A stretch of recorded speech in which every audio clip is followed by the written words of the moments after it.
Hey! Tambalan na! Tambalan na! Good morning! Ikaw, Liana! Good morning, Chris Chupet! And good morning po, Luzon, Visayas at Mindanao, Metro and Mega Manila! Happy Tuesday! Sa mga nambobola na naman ngayon, anong meron dyan, ha? Nambobola na naman ang bagong chicks mo, Utoy. Yan naman, no?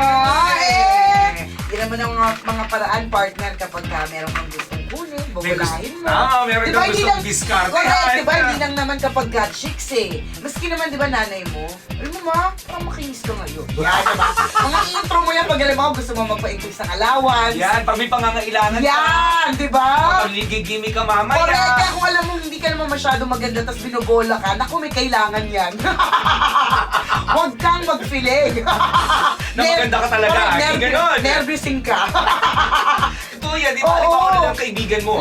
Bigla lumapit sa'yo, tapos puro papuri ang ginagawa sa'yo. Kaya hindi naman regular niyang ginagawa. Nasa araw-araw na nakikita kayo. Wala kang narinig ni minsan. Dead man lang na, lagi. Oo, napapuri galing sa kanya. Nako, kapag gaganyan may, nako, lumayo-layo ka na.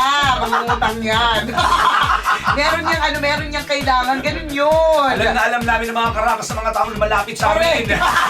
At alam na alam din natin ng mga ganyang klase mga diskarte kasi gawain din natin yan, di ba? Tama. Kasi tama naman yun eh. You will put that person, kung sino man yung hingan mo ng favor, Tama. o kaya kung sino man yung uutangan mo, o kaya kung sino man yung liligawan mo, you will put her in a position na good mood siya. Tama. Siyempre, kailangan mo talaga nga. Bula-bulahin mo na. Oo, intro-introhan mo talaga ng ang kinis mo ngayon. Ang ganda ng hair mo ngayon, Good hair parang day, blooming ka, gaya, no? yan, mga ganon. Alam mo, parang, ewan ko lang ha, tangkad ka pala. Yung mga ganyan. Naku, pantay pala mga ipin mo. Ngayon ko lang na-notice na ang ganda-ganda pala ng skin mo. Siyempre, ikaw naman kahit paano, kahit aminin mo man o hindi, medyo naapektuhan ka rin. Napapabola ka rin. Correct! Di ba? Ang sarap kaya makatanggap ng compliment. Tama. It's always very nice to receive a compliment. So, di ba, pagka ganyan ang eksena, kahit paano yung mood mo nagiging mas light. Correct, At napapangiti ka rin. Correct, at kapag nakuha na yan ng taong mangungutang, yan na. Ayun na, sasabihin na, Ayan shoot na. sa mga! Eto na! Eto na! Pwede na ako dumiskarte. Ito ang tamang segue. Correct, diba? Pero hindi naman ibig sabihin na porke nagbigay ka ng compliment o ng bola ka o ng uto ka, automatic pa utangin ka. Tama. Automatic itataas ang sweldo mo. Correct. O babali ka, di ba? Hindi laging ganon. Correct, diba? At least you try. Pero alam mo na rin ang sasagot ko sakaling may mga taong talagang lumalapit at Yan. bibigyan ng mga papuri. Yan. Sasagot Oo. ko. Oo, sabihin ko, wrong timing pa rin. Thank you sa compliment pero wrong timing ka. Ay, ganon. Oo. Ako sa- Wala kang mapapala sa akin. Ako ang sasabihin ko sa kanya, alam mo muna akong pinaglolo ko. Lalo pag sinasabi sa kanya, alam mo ganda ng boses mo, mo ako pinaglolo ko. Ang bababa ng boses ko, sasabihin mo maganda. Huwag kang sinungaling. Huwag ka gano'n, huwag magsinungaling. Kung may kailangan ka, sabihin mo na lang. Hindi nagsisinungaling ka pa sa harapan ko. Sabihin mo malit ang ilong ko, hindi naman. Di ba? Allergic. Ako na talaga sinasabi ko wrong timing. Sabi ko bawi ka na lang next time. Yan. Tapos pag lumapit ulit siya the following, the next time, sabihin ko ganun wrong timing ulit. Bakit? Parang tindahan lang yan eh. Ang utang ko ay bukas. So pagbalik mo kinabukasan, yun ulit ang mababasa mo. Ang Oo. utang ko ay bukas. Ay, nakaka-allergic dyan. Bakit mo hindi pinapautang? May history. Dalang-dala na po.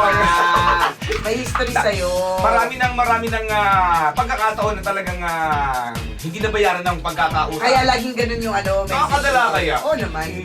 Pag halimbawa, nangangailangan naman, tapos meron naman, at alam mo namang maayos naman magbayad, bakit naman hindi? Pwede rin Diba? naman. Di ba may exemptions din naman? Tama, Basta ang importante is mga kabisya ngayong araw na ito, isipin nyo na kailangan na natin mag-clear out ng mga utang. Kasi ang hirap yun eh. Ang dami nang isipin, no? Kapag kunyari, buwan-buwan meron kang binabayaran, buwan-buwan meron kang hinuhulugan, minsan, ang hirap din makatulog. Lalo na kung wala ka pang pambayad. Correct. Nangongolekta ka ng pambayad mo. Tama. Oy. So lagi nga mag-boil down to, bili ka kasi ng bili ng mga bagay, hindi mo naman kailangan. Tama!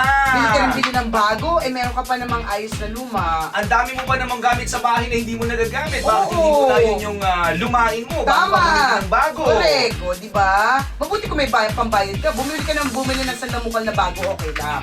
Pero kung lagi ka nababaon, At alam mong saktong-sakto lang palagi yung sweldo mo. oo. Oh, Diba? ipigilan kahit pa paano ang paggasto. Correct. So, luluto lang halong ekra book.